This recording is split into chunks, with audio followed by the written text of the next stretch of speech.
Hey everyone, and welcome to Business Boutique. I'm Christy, Wright, and today we are talking about how to be content where you are while still chasing big dreams. Now, I'm so excited about this because this is a reality of the life that we live, right? Like, we want to be content where we are today, but still chase big dreams and go for big goals and strive for something newer or better. Now, I want to start by just reminding you how I got started speaking.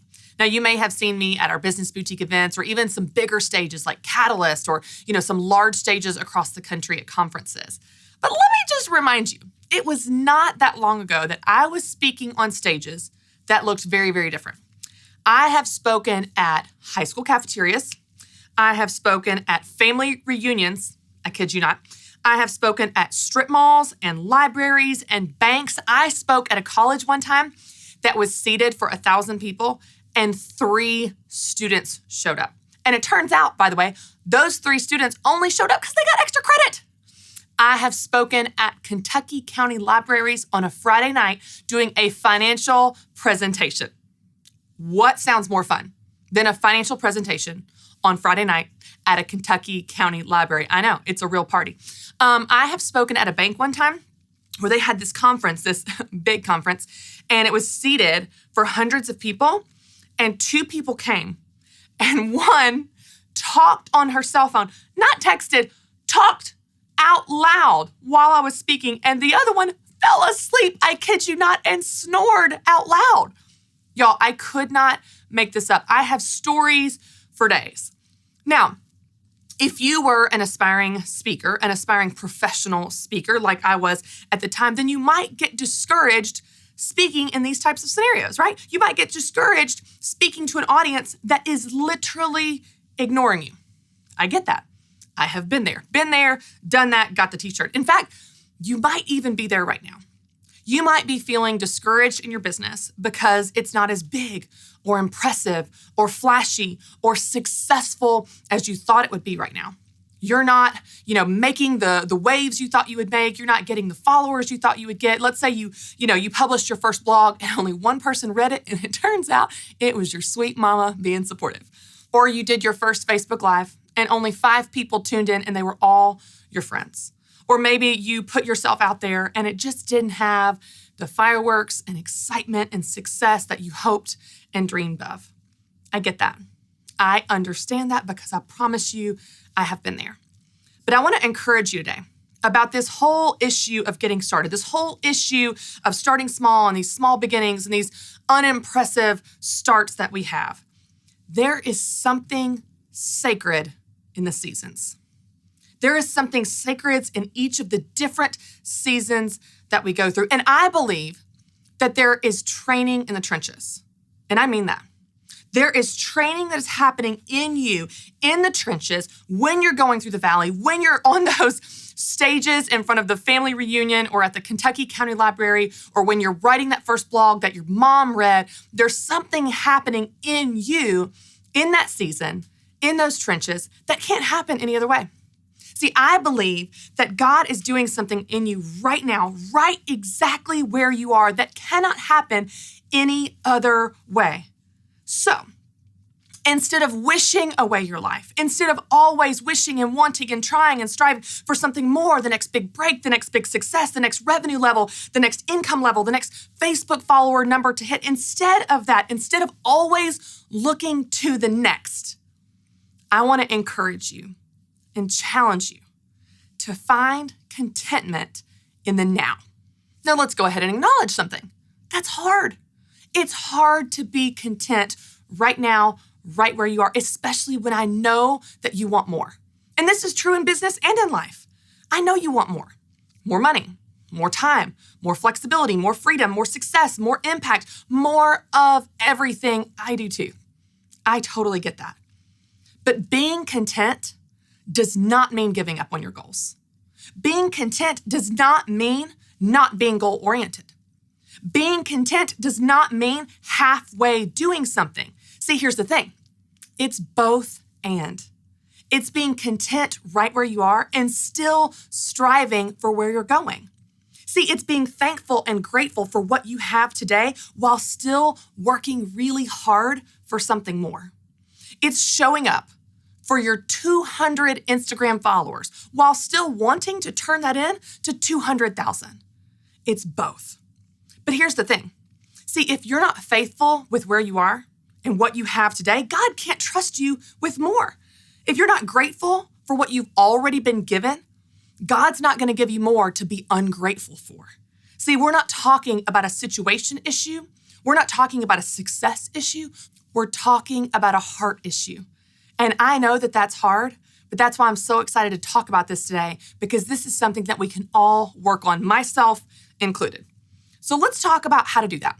Let's talk about how to be content right where you are today and be grateful for what you have today while still striving for something more. I'm going to give you 3 ways, and they're super tactical. They're super practical, but I promise you, I use these every single day to practice this and play this out in my own life. Okay, number 1, this is huge.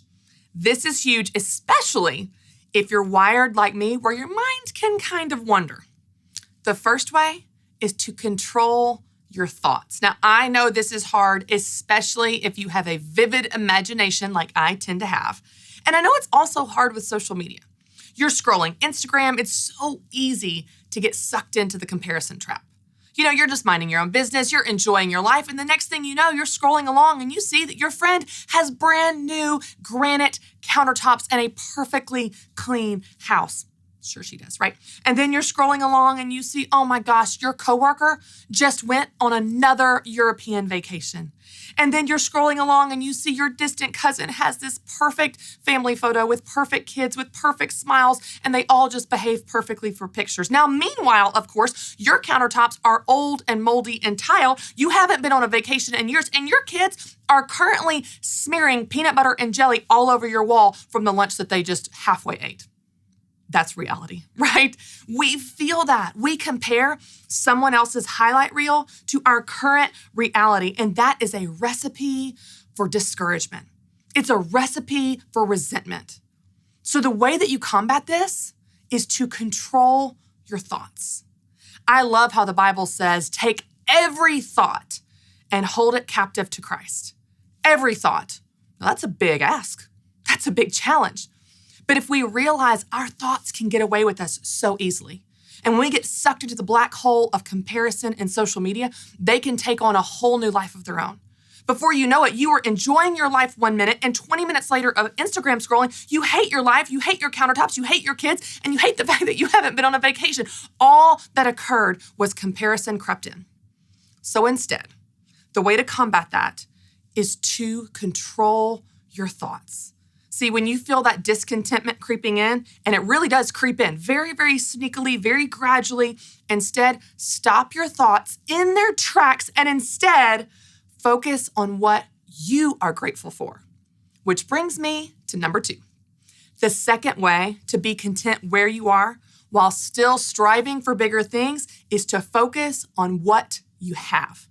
Focus on what you already have right now today. Now, when you look at what you have, y'all, it is so easy to be grateful.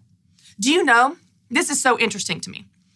The average American complains 80 times a day. 80 times a day. Are you kidding me? We live in the greatest country in the world with more money and resources and technology than any other generation in history. And we still somehow find ourselves complaining 80 times a day. What in the world do we have to complain about? And by the way, for a little perspective, if your household income is over $30,000 per year, you are in the richest top 1% of income earners in the world. Focus on what you have. Focus on what you already have today. You and I, we have more than most people. Focus on what you have instead of what you don't have, and you will find it so much easier to be content. So the first way that you find contentment where you are while still chasing big dreams is to control your thoughts. The second way is to focus on what you have and be grateful for that. And the third way is to write it down. There is something so powerful about writing things down. See, when you write down the things that you're grateful for and even the dreams that you're aiming for, y'all, they hold so much power. They take on a life of their own. They are now out of the battlefield of your mind and they are in the real world, tangible on paper. You know, many of you may have heard me talk about how every single Christmas I write a letter. So I'm not great about journaling all the time consistently, but every Christmas when we pack up our Christmas decorations to put them away in the attic for the next year, I will write down a letter that just summarizes everything that happened that year. I write down the highs, the lows, the prayers that were answered, and especially the prayers and hopes and dreams I have for the next year. And I do this every single year. And then, of course, the next year, when we get all of our ornaments down to decorate, we open up the letter from the year before. And y'all, it is so amazing and often pretty funny to read my thoughts from the year before. How much can change in an entire year? I remember my Christmas letter from 2006 said, I kid you not, "Dear God, please let me go on at least one date next year." Yeah, bless my heart. Apparently that was a tough year in the love department. I also remember the year in 2014 when I pulled the Christmas ornaments out and sat down to read my letter from the year before. Both my husband and I separately in our letters, which we don't read them together till the next year, separately wrote about praying to start to have a family.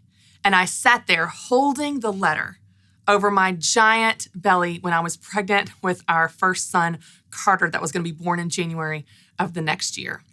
It's incredible to see your words on the page. It's incredible to see everything that you're grateful for and everything you're hoping and praying for. It is a chronicle of God's faithfulness. Now, whether you do it at Christmas or all year long, whether it's a letter or a journal, it doesn't matter.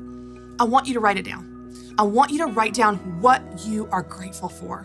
When you do this, you are trusting God with where you are today and where you hope you'll be tomorrow. And I promise you, He can handle both.